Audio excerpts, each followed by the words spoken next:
Welcome to Let's Unravel. Random thought. Have you been outside yet today? Because I know I haven't, and that's probably something I should fix. Anyways, thanks for stopping by. Whether you're a new listener or a friend of the podcast, I just wanted to say welcome. And my new saying is going to be, since appreciation never goes out of style, I just wanted to say a big thank you to any of you that have been exercising those like, comment, or subscribe buttons wherever you might be listening. And now I would love to encourage you, as you find a piece of the show that really resonates or strikes a chord with you, if you wouldn't mind dropping a comment below. So that could look like writing a review on Apple Podcasts, or that could look like commenting on individual episode like today's episode on Spotify or YouTube. Your feedback really helps the show with growth and getting to new listeners, so all of those things are greatly appreciated. But now, if commenting is not your thing, I completely understand. So if you wouldn't mind just giving us a 5-star rating on Apple Podcasts, Spotify, or liking this video on YouTube, all those things go a long way. So thank you so much. Now, moving into one of our favorite topics here at Let's Unravel. Win of the week. The heart behind Win of the Week was to acknowledge all the wins that we might have in life. So whether they're the monumental ones like buying your first house, or whether it's the smaller ones like getting a free cup of coffee at Starbucks, or even making it on time for work. And now that I say that, that is something I've always struggled with. Even when I worked remotely, I would somehow be late for work, even when it was just showing up to my computer in my own house. But that is a conversation for another time. Anyways, so the win for this week is all about consistency. So it's not a monumental win like getting lights or posting our very first episode, but it's all about consistency, because I've noticed now that we're on episode 6 of Let's Unravel. This is crazy. And what I've learned in the last 6 weeks about recording these episodes, and I've had a lot of technical problems, and I've had to do a lot of learning on the fly. And one of the biggest things and one of the best ones I could have is consistency. It's showing up, and sometimes episodes look better than others, and sometimes all you can do is just be consistent, because after all, those small wins lead to big wins. That was our win of the week for this week. So now, without any further ado, let's move into our topic of the week. What are we going to be unraveling today? Let's unravel flatline failures. And flatline failures feels like a very epic title. The reason why is because I have this visual in my head, and I'm thinking of a heart rate monitor machine. The machine you'd see in a hospital room that's tracking someone's heartbeat. And it's making, well, it doesn't really make any noise until it flatlines. But the point is, isn't that what failure feels like? Where it's all these ups and downs, and you think you're having success or whatever it might look like, but then all of a sudden out of nowhere, it flatlines. And that's what failure feels like. It's like having the wind knocked out of your chest. No matter how desperately you try to breathe, it's like you can't catch your breath. Or it feels like you're drowning and you're getting pulled 6 feet under. No matter how hard you try to get back to the surface, you can't quite make it. And failure is devastating and it's messy, yet it's transformational. Because if it all worked out, you would have never known what failure was or what it felt like. We've all faced failure, whether it's in school, day-to-day life, career, relationships, you name it.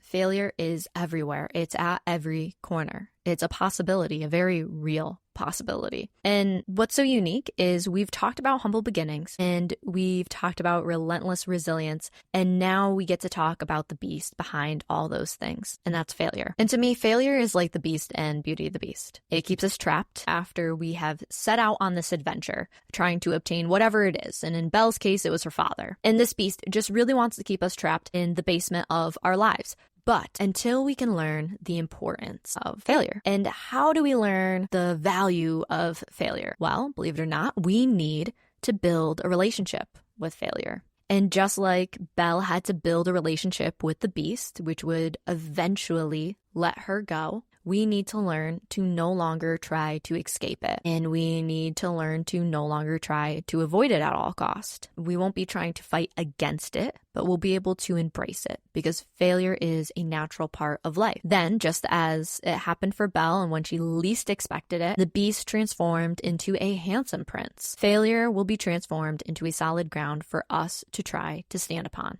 So I want you to think of failure as this beast. It's not trying to destroy you. It's really just trying to give you some value behind it. We don't need to run from it. We don't need to avoid it. Really, what we need to do is embrace it, because it's a probability. Odds are at some point in time, you're going to run into it. It can't be avoided. So where do we start? let's unravel this definition of failure, because that is how we know we're all on the same playing field of understanding this topic. So failure. There's two definitions for failure. They're both nouns. And the first definition goes lack of success. And the second definition goes the omission of expected or required action. Now, I think that's a really interesting definition to give to failure, especially the first one being a lack of success.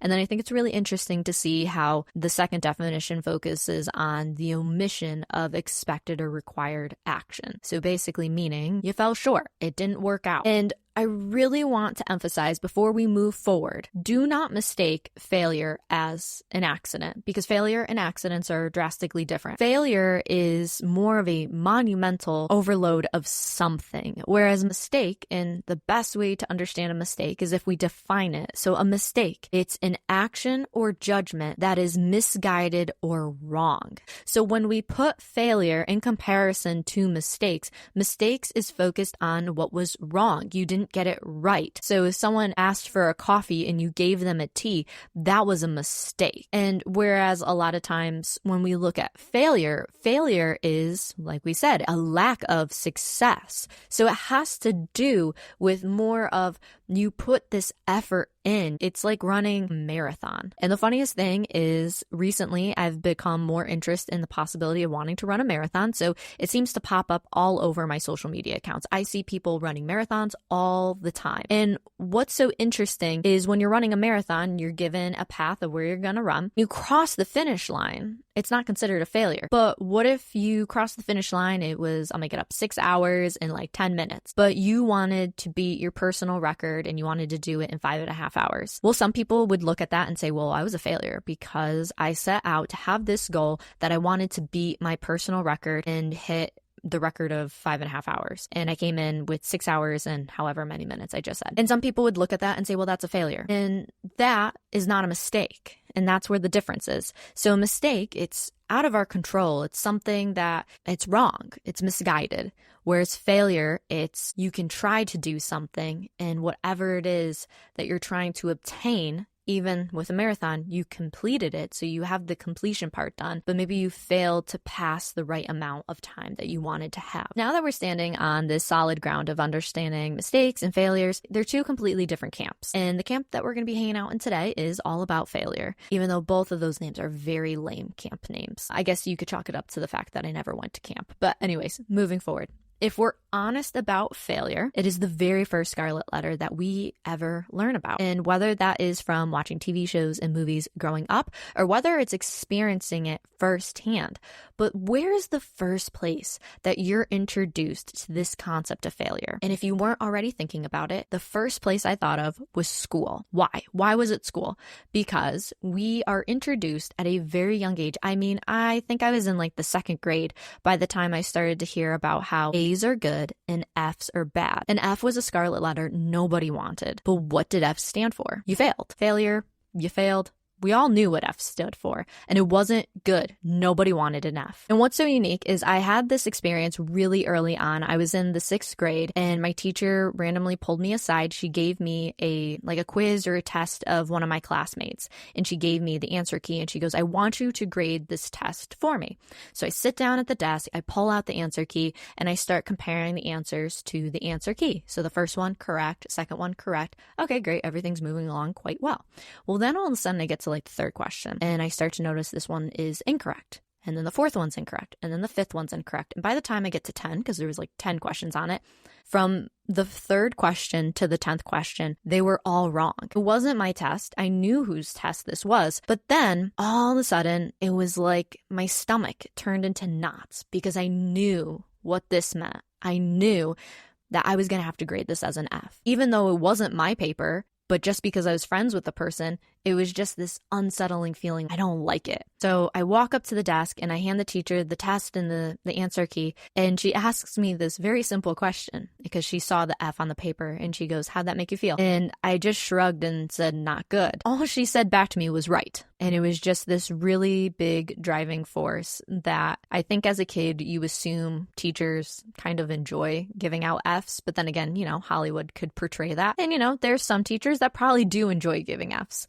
But in this case, I just remember my teacher being like, no, I don't enjoy giving Fs to students, but it's a black and white situation. It's either right or it's wrong. And that, whether I was aware of it or not in that moment, that was something that really shaped my perception of failure, because it didn't matter what side of failure you're on. So whether you're the observer, whether you're the person with the answer key, or maybe you're the person at the baseball game and you watch the guy go to propose to his girlfriend and she says no.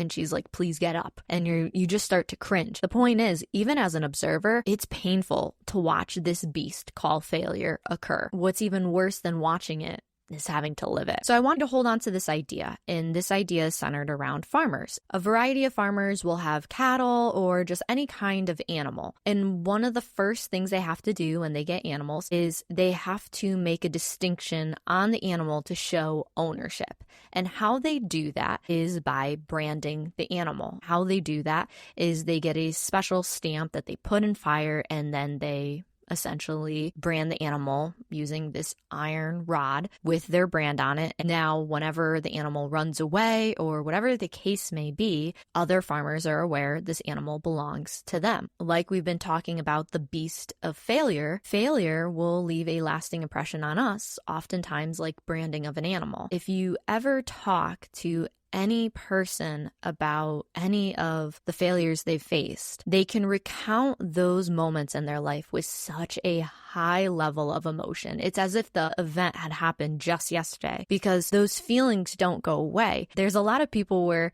if you mention their successes, they kind of just like shoo it away.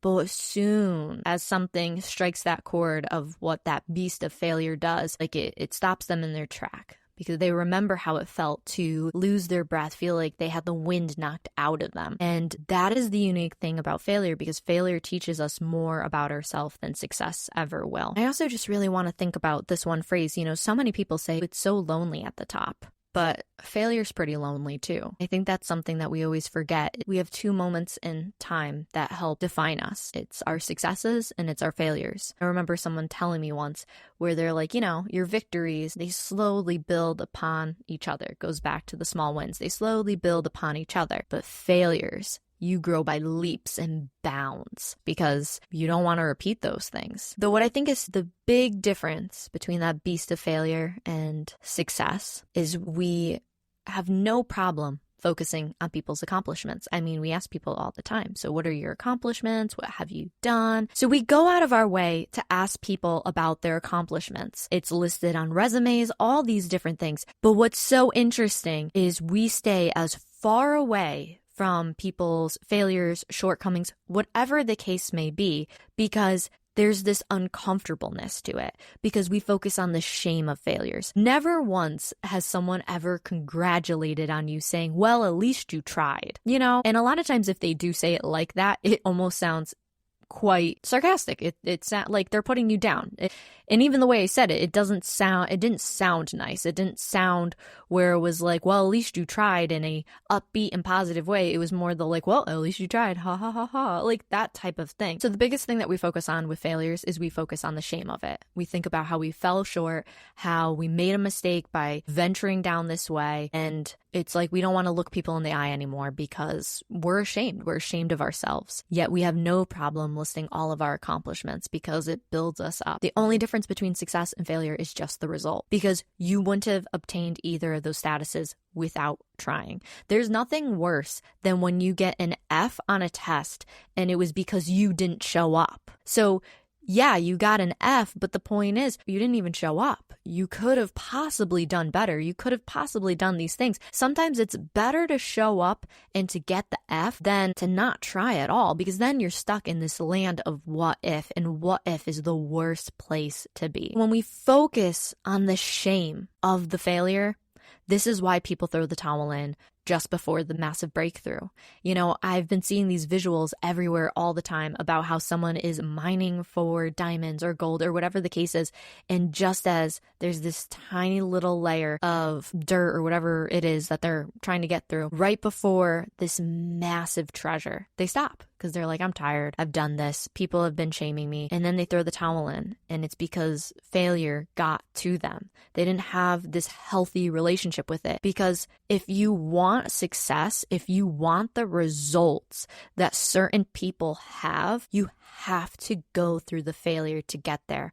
And you have to let go of shame. Shame will ruin your life. It will lock you in a prison and it'll throw away the key. There's one thing you can learn through all of this, and I want you to hold on to this, is if you can persist in the eye of failure, you'll persist in success. That is something that has been so incredibly valuable to me, is if and even like what goes back to the win of this week about consistency, if you can show up when no one else is showing up, if you can say, this is what I'm going to do because this is the standard that I've set for myself, if you can be persistent with those things and consistent, and there's a reason why those things rhyme, but if you can be consistent and persistent with those things, you will inevitably get to success. It's just a matter of time. Just like failure is inevitable. You will somehow fail at something at some point in your life. Now, you have different types of failure. One type that we can look at is a lack of preparedness. So you didn't show up to your class to take a test. You got a 0. Well, yeah, that F is due to your lack of preparedness. Another one is falling short. So it has to do, like, perfect example is running a marathon. When all of a sudden you say, my goal for running this marathon is to do my personal best, and all of a sudden you complete it, but you didn't get to do your personal best because you exceeded the time by a little bit. That was a moment in time where you fell short. So it wasn't a lack of trying, it was just a falling short. Maybe you needed more practice and various other things as well. Third type of failure is the wrong time, wrong place. And I think it's so interesting because, once again, going back to social media, I feel like I see a lot of these videos about different like love triangles or different couples in TV shows where they're like, this person would have been the right person, but it was the wrong time and the wrong place for the main character. And it's like, wrong time, wrong place, it's still wrong. And that a lot of times is another part of failure, is it's a timing thing. It's timing, it's the place. I mean, you think about some of these businesses that have been built, and a lot of it is all about timing. And because if the world wasn't ready for it, then it wasn't ever going to succeed because the world wasn't ready to have whatever this invention was. I mean, if we look at that third type of failure of the wrong time, the wrong place, a perfect example is, we can think of that movie, the Barbie movie, how they'd been trying to make this movie for so many years. I think I had read an article about where it took like 10 years to make. I can promise you the main character that they had thought of or had in mind when they started 10 years ago wasn't who ended up being casted. When you hold on to this expectation of 10 years ago, we wanted to make this movie and it didn't happen, oh, you can easily look at that as an F, that it was, oh, it didn't work, that's the beast of failure, all those things. But really what it was it was the wrong timing. It was the wrong place, because 10 years later, it was a massive success. And that is, once again, goes back to types of failure. Wrong time, wrong place, and sometimes it just comes down to timing. One of the last types of failures I want to talk about is this out of control. You have no control over this type of failure. I always think of like last minute Johnny. It's just an idea I have in my head. It's as if you're watching a sitcom and they do like a science fair. And let's say the main character, it's like a 12-year-old kid, and he spent all this time making his science fair project, and they're just about to award him first place. And all of a sudden, last minute Johnny comes in out of nowhere and has this revolutionary science project. And all of a sudden they're like, Johnny gets the first place prize. And you're like, I was here the whole time. Like, I did all the right things. You were seconds away from giving me this first place prize, and last minute Johnny comes out of nowhere. And right, because that is another type of failure where it's out of your control. It has nothing to do with you. You could have the write-up of everything. Everything could be going in your direction. It could seem as though it's effortless, that this is going to be your success, and out of nowhere, it's a big F. And that's another type of failure that occurs. So a great example that I want you to think of is the TV show Grey's Anatomy, and just where this flatline failure idea really comes into play. So let's think of Grey's Anatomy. Let's think of the early seasons. We're talking like George O'Malley, Meredith, that whole crew. And I remember watching the show, and it gets to the plot line where George O'Malley does not pass his intern year. So all of his other interns get to move up to being a resident, and he has to repeat his intern year. So just as all the new interns are coming in, and just as all of his peers get bumped up to being residents, so they're the ones that are actually teaching all the interns, there's this moment where he's standing in an elevator. There's a bunch of new interns all beside him, and one of his peers from the previous year is standing behind him, and they're all talking about how amazing George O'Malley is, how they're like, you know things that we don't know, you can do things that we don't know, and they're just really hyping him up. And the cruel thing that happens is one of his peers, his name's Alex Karev, if you watch the show, all of a sudden you hear behind him, he just gets fed up with hearing about how George O'Malley is so great, and all he says, he's a repeater. And that's all he says for a second. And there's like a little bit of a pause. And he goes, your big hero here, meaning George O'Malley, he goes, he repeated his intern year. And the reason why he knows all these things is because he's done them before. And then Alex proceeds to say, if you want to look up to somebody, look up to a resident. And the biggest thing you will see with failure always goes back to this. It's shame. And maybe you're not feeling shame about this failure in your life. Maybe George had worked through a majority of his shame and having to repeat his intern year, even though he didn't. Maybe in this moment he had made peace with it. I have to do this. It's part of life. And then you have an Alex Karev pop out of nowhere, basically saying, you're a repeater. You shouldn't be looking at him. You should be looking at me, or you should be looking at someone else. And the truth is if you allow people to put shame on you, it'll stick. But if you don't allow people to put shame on you, it'll fall off. Another great example I like to think about is the Disney movie Mulan, because the opening scene of Mulan was always one of my favorites, where they're getting her ready for the matchmaker. So they're dolling her all up and they're doing all these things. She looks the part. She looks very ladylike. And then she gets into the matchmaker, and everything that could go wrong goes wrong. Goes wrong to the point she is thrown out of the matchmaker's house and easily said she's not good enough. But even saying she's not good enough isn't good enough, because she actually says she's a dishonor and a disgrace to her whole family. In this moment, Mulan's whole life is all about getting to the matchmaker. It's about finding a husband. It's about having kids. And when she is thrown out, it is the biggest disgrace she could possibly have, because that was what was expected of her. And not only is she thrown out, she's publicly shamed, and all because of this role that she was groomed for. And it just goes back to those ideas of the different types of failure. I mean, she showed up, but she fell short because that's not really where she was destined to be. And when we look at failure, I really want you to hold on to this thought process of failure is what you make it. So if you hold on to shame, failure will be very shameful. But if you look at failure as a probability, where it's almost like this game that you can only fail so much until inevitably you get a win. But then again, you might have to fail 100 times or 99 times. You might have to fall short before you get to the 100. And are you going to be okay with that? I want you to pay attention to this stat. It says less than 10% of people who hit bankruptcy will be a millionaire. Well, there's 3 people that are quite well known in the world that have hit bankruptcy, but also went on to become millionaires. The first one is Walt Disney. Disneyland, Disney World, that Walt Disney.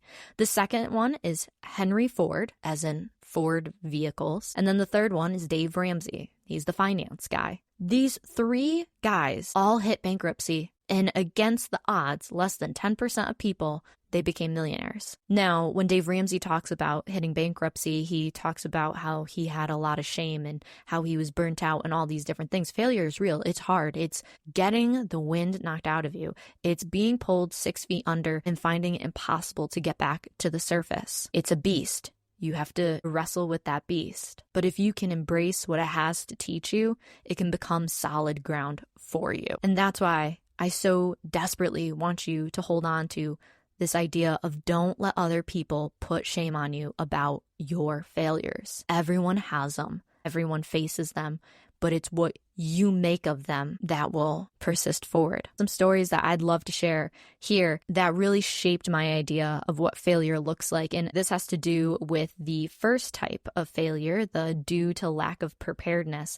I remember I was doing my first high school debate. We had been having all these class sessions where you had a partner and they gave you a topic and all these different things. I'm going to tell you right now, I'm not a debater. I have no desire to be confrontational with people. Honestly, I love to hear people's thoughts and opinions. I think there's something unique. Everybody has their own perspective and everyone's entitled to their own opinions. Basically, I'm a terrible debater is what I have to say. So by the time I got to my high school debate, and I was so excited for this debate because I had a great opening one line. But I'm going to tell you right now, that was the only good part of the whole debate is I had one good line. And so something I had learned pretty early on in high school was I was a pretty decent public speaker. So because I was a naturally good public speaker, I didn't really get nervous by it because going to the school that I went to, they had us do public presentations all the time. By the time I was a senior in high school and we did this debate, I was nervous because it was a project, but I wasn't nervous about the public speaking. So like I said, I had this great opening line. I can't even remember what it was. I think I'd said something like, "Do you feel safe?" And I said it and I felt really proud of myself in the moment and it was great. And then the debate continued and I was very poorly prepared for this debate. I didn't care about the topic. I really didn't care about any of it at all. And I was doing a decent job 2 to 4 minutes into this debate. And all of the sudden, my teacher pulls out her phone and just starts taking like pictures or videoing me. And it completely threw me off, like completely derailed. And it was one of those moments where I knew it was the kind of failure where you know and you see it and you're having like this out of body experience and it's a slow motion out of body experience where you're like, I just got derailed. I can't pull this back. And I have no clue what I'm talking about. I mean, it was like as if I got the most stage fright I had ever had in a single second. And I completely flopped the entire part of my debate. And that was something where I walked away. I had so much shame about it because I was really poorly prepared. It goes back to that first type of failure where I wasn't prepared. I showed up, but I wasn't prepared. It was something that really bothered me and it shaped my confidence and made me think, okay, maybe I'm not a good public speaker and just all these different things. But ultimately, it had to do with my level of preparedness. I wasn't prepared. And then ultimately, I didn't know how to hold myself in that moment where a lot of times when you're doing public speaking, you have to be prepared for anything. People are going to try to throw you off all the time. That was just a moment where it totally derailed. It rocked my confidence, or it shaped my confidence, and it didn't bode well for me. Moving into the second story. The second story happened when I was 22 and I was a first-time supervisor. And so I was running this department store. It was a night shift. And so this happened after 5 o'clock. On the night shifts, you have it's you and like 2 or 3 other people. The max number of workers in the store at this time would be typically like 4 people. I remember I was walking around the store as one would do, and we had an order that needed to be fulfilled in the back. So I had grabbed whatever the item was and started walking into the back. So I get into the back and all of a sudden I'd loosely heard a woman say something like, "Can I have some help?" And then I thought she was talking to one of the other workers in the store. Then just like a minute or so later, I hear over our walkie-talkie, I just hear the front desk woman say, "Christina, come to the front." And I instantly knew there was something wrong. And the next thing I hear is someone shoplifting over the walkie-talkie. I started sprinting down the store. And the funniest thing is, they tell you all the time when someone is shoplifting, at least in the store I worked, they said, we have a no chase policy. So I wasn't even allowed to go out of the store. My due diligence was I really just needed to get the license plate and the make of the car and just like a description. So I run full force to the front of the store. I'm 22. My frontal lobe brain hasn't even developed. So I don't even know, even if I got there in time, what I would do. But it was just this instinct of, I'm going to get there. So I get there. They're long gone. And then when I go to review the tapes, I found out they stole somewhere between $300 to $500 worth of merchandise. And because it was later in the night, you have all these responsibilities you're supposed to do. So you walk the store, you make sure everything's like in alignment. You could see on the camera that there was a moment in time where I was up at the front, I was observing everything going on, and then I decided to start to make my rounds. They came in shortly after I started making my rounds, so they were behind me. And what they ended up doing was getting a shopping cart, and they started pulling items from like wherever they were in the aisle and dropping them in the cart. Ultimately, what they did is they ran through the front doors once they finished circling the store. And so what I had to do is I have to alert all the other stores. And it's so funny because I remember calling the other stores and thinking this was such a big deal. And then I would talk to whoever the other managers were at the store, and they were so nonchalant. They could care less. They're like, yeah, just send us the description of stuff, like whatever. Because this wasn't their first experience with shoplifters. Whereas for me, this was my first experience. I was devastated. I was so bummed. Like, how could this happen on my watch? Like, I let them go with $500 worth of merchandise. And then by the time like the next day came and I talked to the store manager and told him everything about it, and he was unfazed by it because once again, things happen. And the more life you live, the less surprised by things you are. So for me, I was all devastated because this felt like a real failure on my part. And just as he's like, yeah, things happen, my Alex Karev just pops out of nowhere. And I remember he gave me a really hard time about what had happened. And it said, we had just had a training about all of this prior. You could have stopped this shoplifting. You could have done better. And just trying to really shame me. And I remember being like, hey, if the store manager isn't upset and things happen, then it's okay. We will survive. Once again, one of those moments where it really shaped failure and how that was just something out of my control. As much as I can try to prevent things, there's just some things that are out of your control that you can't do, that you can't fix, or you can't solve inevitably. But it's how you respond in those moments. And so that was something that really shaped my thought process on failure. Two things that are in common with those first stories is a lot of those were my first introductions to failure. So you have my high school debate where I could have prepared more. I could have done better.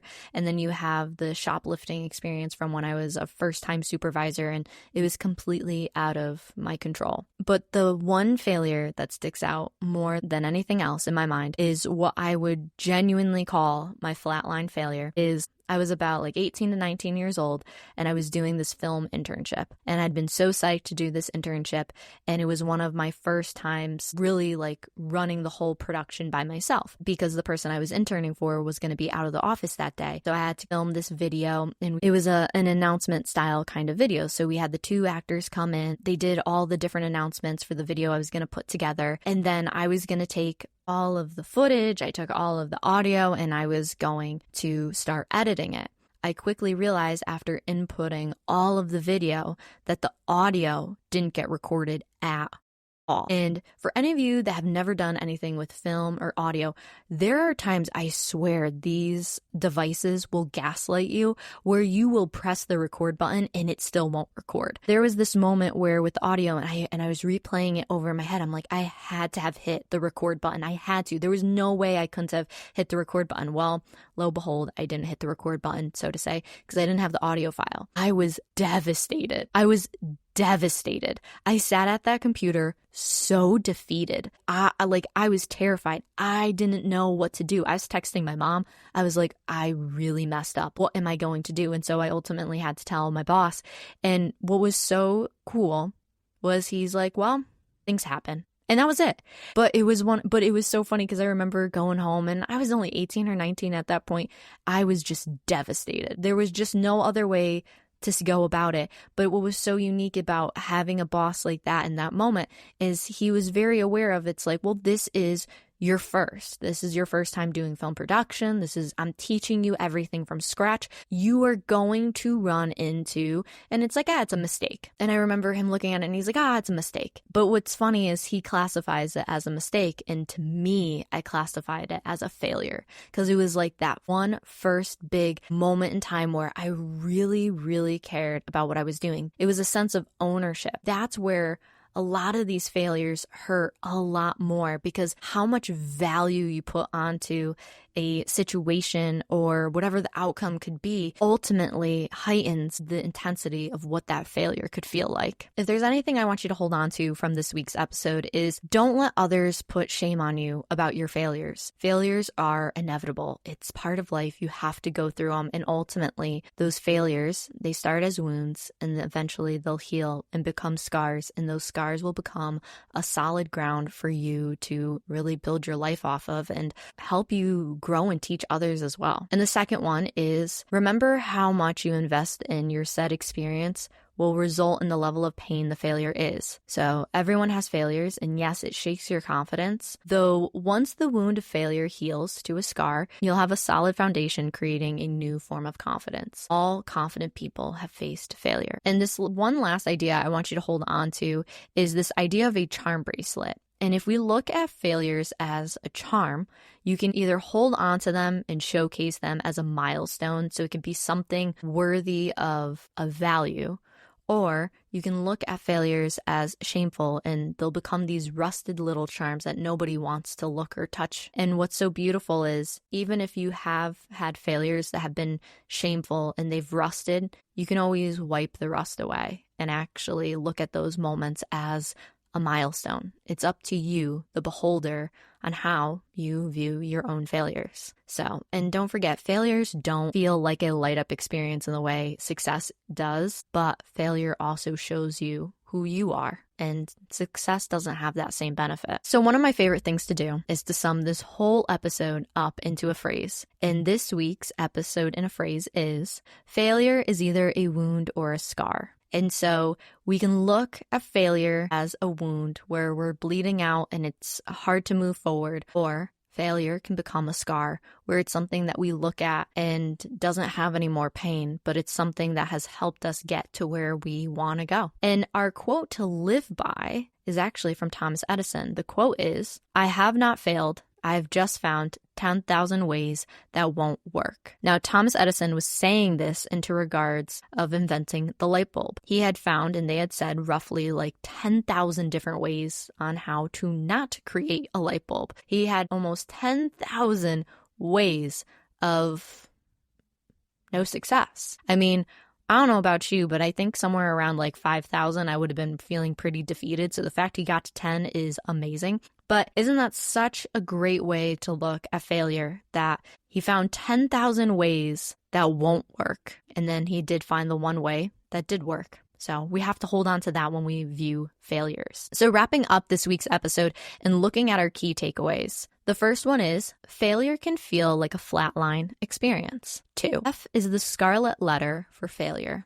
3, no one can put shame on you for your failures without you first allowing them to. 4, failure evokes a visceral reaction out of people, hence why they cringe when you see something embarrassing happen, or when someone tries to propose to another person at a baseball game and the girl says, "Please get up." And it's just that instant cringe. It evokes a visceral reaction out of people. 5, failure is either a wound or a scar. You determine the outcome. So thank you so much for hanging out with us today. It was so great getting to unravel flatline failures with you. So I'd love to connect with you more, and you can connect with us on Instagram, TikTok, and YouTube at Let's Unravel Pod, and that's at Let's Unravel Pod. If you enjoyed this week's episode or the podcast show in general, please feel free to leave a review on Apple Podcast or Spotify. Your comments and 5-star ratings go a long way for the show. And also, please don't forget to hit the follow button anywhere that you might be listening. That could be Spotify, Apple, or YouTube. We have new episodes coming out every single Thursday. And like I said at the top of the episode, I should really be trying to get outside now. And I hope you do too. So it was great talking to you, and I'll see you again next week. Talk to you soon. Bye.